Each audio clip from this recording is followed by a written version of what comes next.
ଏହି ଖେଳଟିର ନାମ ହେଉଛି ଟିକେ ହସିବା ଟିକେ କାନ୍ଦିବା।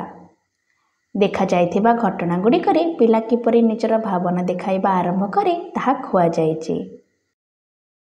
ଜନ୍ମରୁ 6 ମାସ ପିଲାଙ୍କ ପାଇଁ। ଏହି ବୟସରେ ପିଲା ପରିଚିତ ଚେହେରାକୁ ଦେଖି ହସିବାକୁ ଲାଗିଥାଏ ତଥା ପରିଚିତ ଲୋକ ସେମାନଙ୍କ ସହ କଥା ହେଲେ ପିଲାର ଚେହେରାରେ ଖୁସିର ଭାବ ବଢ଼ିଥାଏ।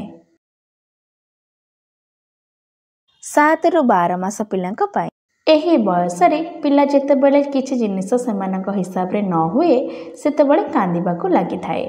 ତା ସହିତ ଅପରିଚିତ ଲୋକଙ୍କୁ ଦେଖିଲେ ଲାଜ କିମ୍ବା ଭୟ କରିଥାଏ। 13 ରୁ 24 ମାସ ପିଲାଙ୍କ ପାଇଁ।